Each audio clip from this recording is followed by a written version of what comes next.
All right, the next feature I want to implement is generating a shopping list from the meals that we have auto-generated on our list.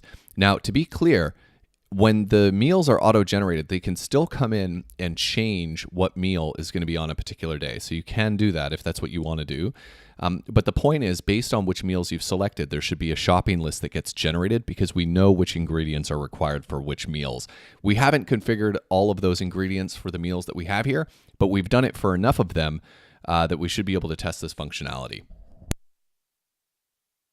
So I have a rough idea of how I want to implement this. What we'll do, there's two features that we want to implement here. The first is going to be the basic shopping list. And then the second feature that we'll implement is the ability to specify how many people are going to be around for a particular meal. So we can have a family default, for example, like by default, there are 4 people, that we have eating at our house. And then on some days we can go in and say like, hey, we're actually going to have 8. So what we'll do is we'll just cycle over each of these meals, get all of the ingredients, and then condense them onto a list. So that's pretty straightforward, right? Let's go on to the meal plan show. And what we'll do is copy some code from here.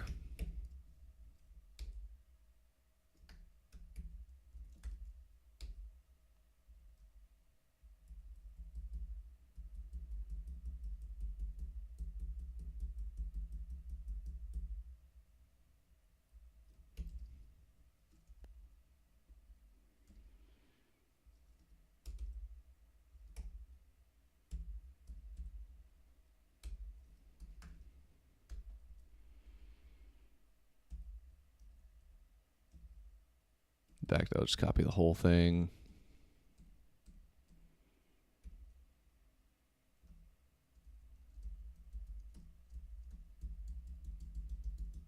And then what we'll do, we're copying the table code is really what's going on here. So then we'll call this the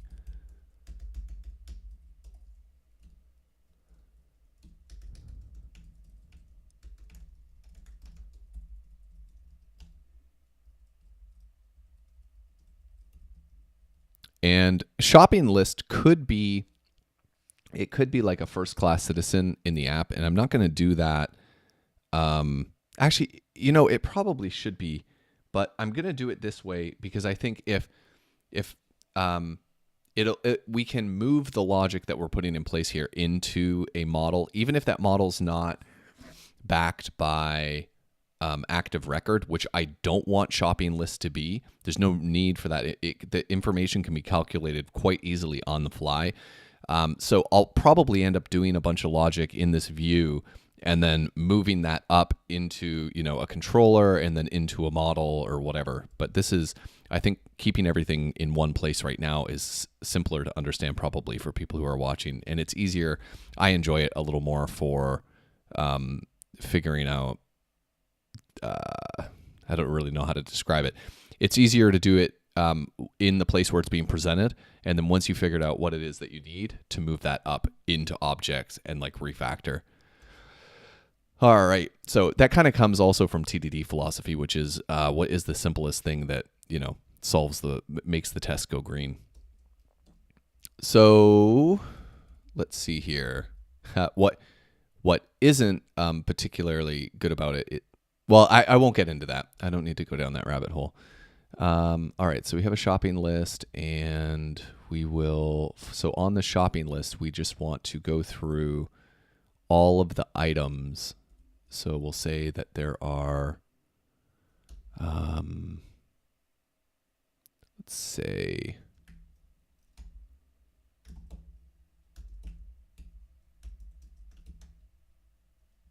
dun dun dun. Oh, actually, yeah, that's good. If items count.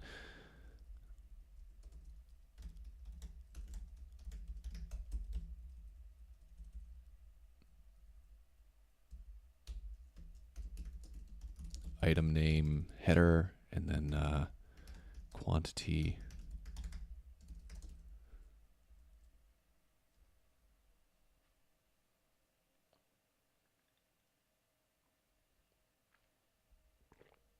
Oh, you know what? I actually can think of a reason why you would want this in a model. So one of the features that we're going to be doing down the road is you have the ability to look at your shopping list and check something off as I already have this or that. You know what though? We don't need to do that for now. And I'll tell you why. It is probably like it makes sense to structure that stuff in the database probably at some point, but they're really the approach that we're going to take to the shopping list is actually not very structured data. So we'll generate the shopping list dynamically, and then during the course of the week, we're going to have a Twilio phone number that you can text to where you can say like, oh, I have broccoli, or I don't, or I need Kleenex. And you can add stuff to the shopping list, or you can even send a photo of something that you've just used up and you need to get more of. And then when the shopper comes in to look at the shopping list, it'll be all of this stuff plus a list of things that maybe you say, I have broccoli or whatever. And then also your pictures of the Kleenex or whatever you need replaced. So I think for now we'll start with unstructured and then we'll work on the structured stuff more later. So you have item names and quantities that you need. And then what we'll do is we'll cycle over each of the items.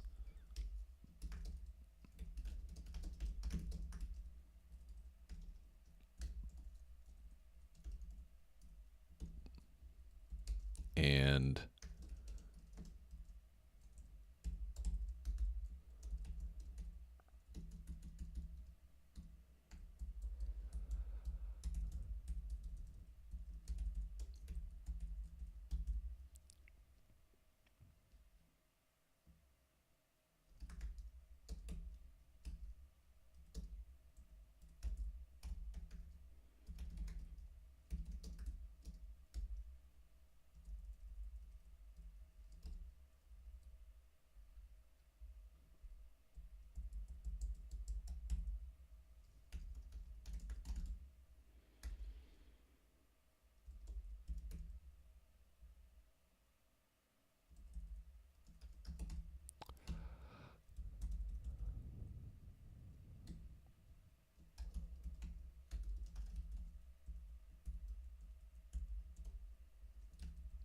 all right, so we'll call them something more descriptive.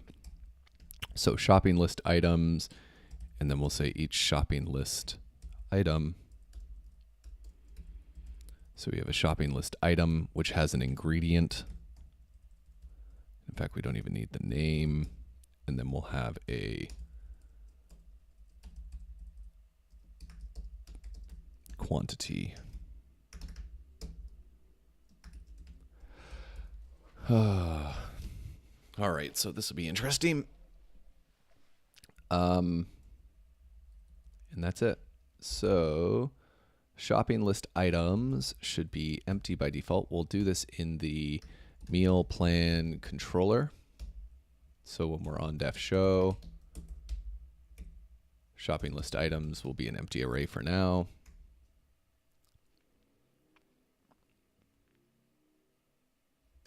Whoops. Oh, I didn't fix that in the...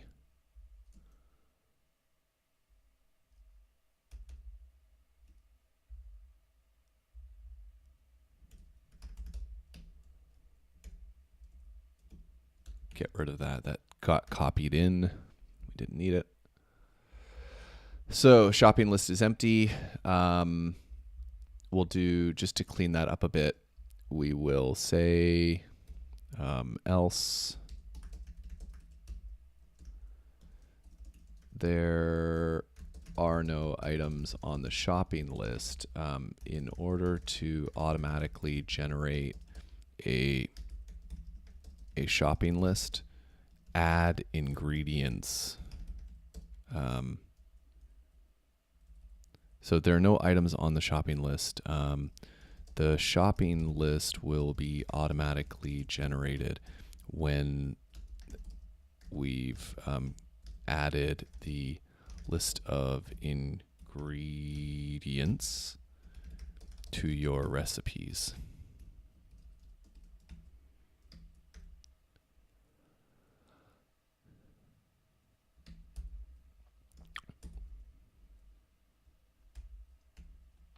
It just, yeah, here we go. So that's good. Now, if we want to add some, just to, let's see here. All right, so now I'm going to add a couple items to the shopping list.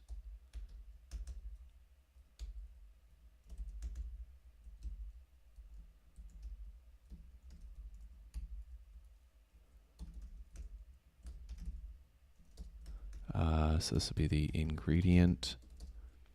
I'll just do team ingredients dot random, and then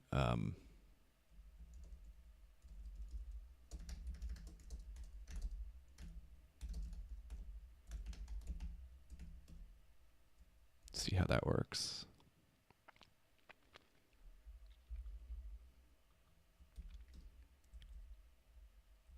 Oh, I did it as a hash. So yeah, that's fine.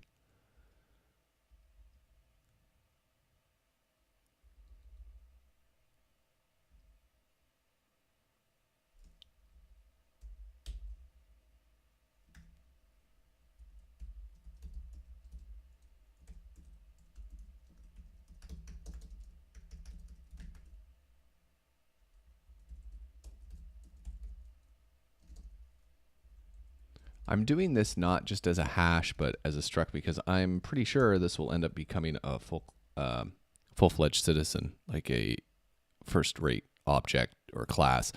So I'm going to do this.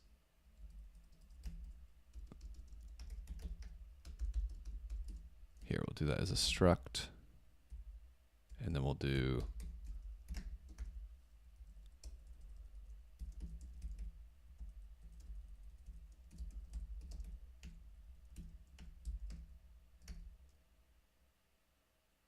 all right, so that's working.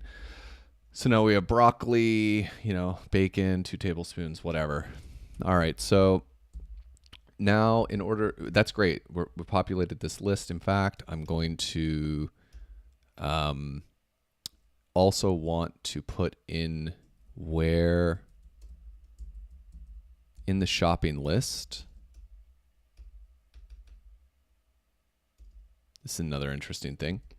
In the shopping list, I am going to want a list of, okay, so for a meal plan,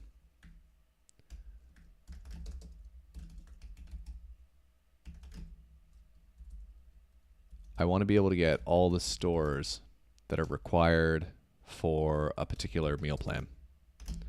So what we can do is go through the ingredients.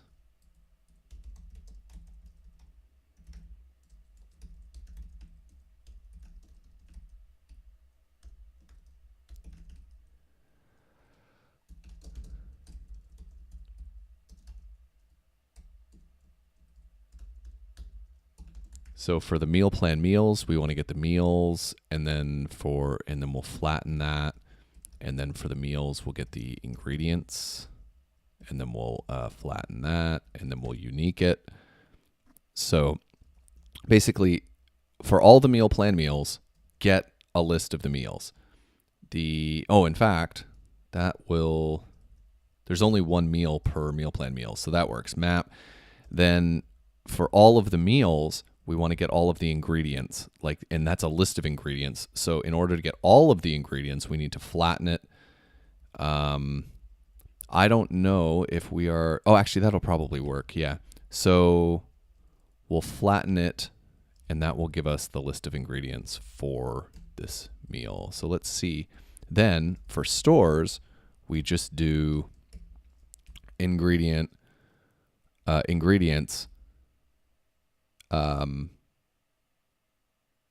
calculated store. And the reason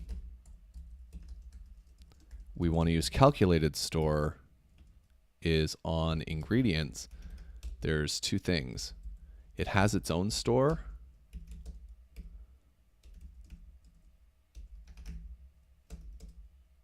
or the ingredient category can have a store. So I'm not sure if there's a better way to name that, but anyway, so for all the stores, we'll just do that. And then you do unique because multiple ingredients may represent the same store. So we get a unique list. So that gives us a unique list of stores. And then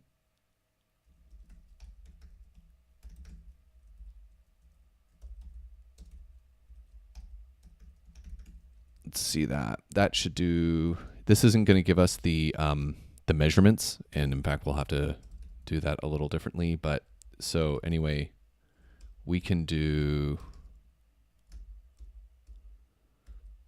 To keep this simpler to understand, what I'm going to do is say, hey, we have a shopping list items array. And then for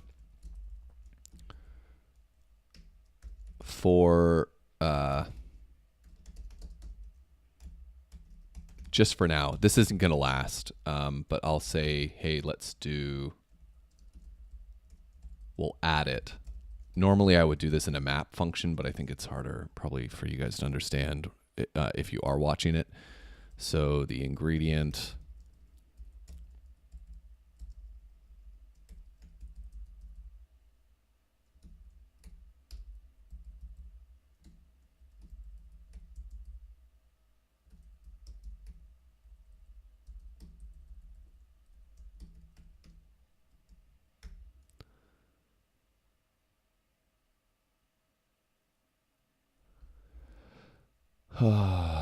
meal plan.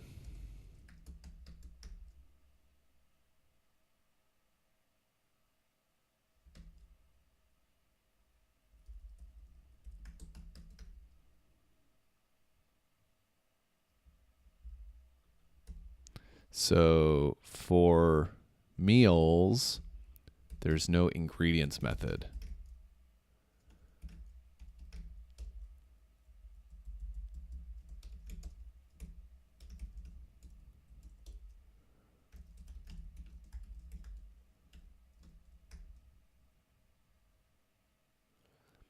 And there's no ingredients method on recipes. Whoops.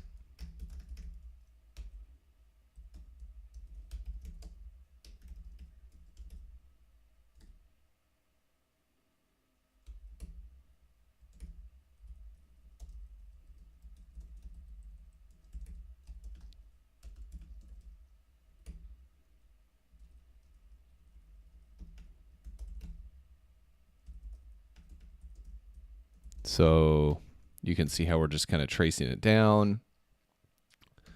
Recipe ingredients, map ingredient. I don't know why it thinks.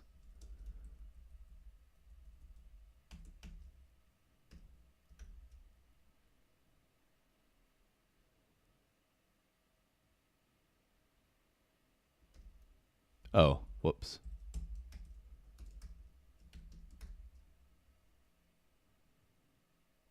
Okay, here we go. So actually, we got bacon and Kraft Dinner. That's from Kraft Dinner and Bacon. And if we go take a look at that meal,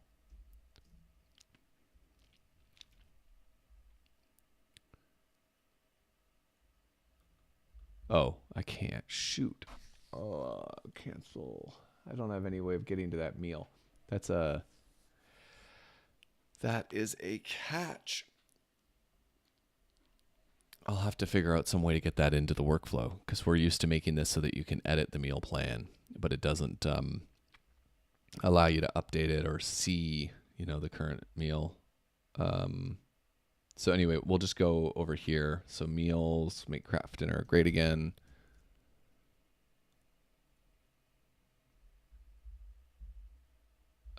Kraft Dinner with bacon and steamed broccoli. Actually, I should point out that my wife says that what makes Kraft Dinner great is the steamed broccoli. You don't mix them. This is just what makes it an acceptable meal. So you can see here that steamed broccoli as a meal, if we add the broccoli now,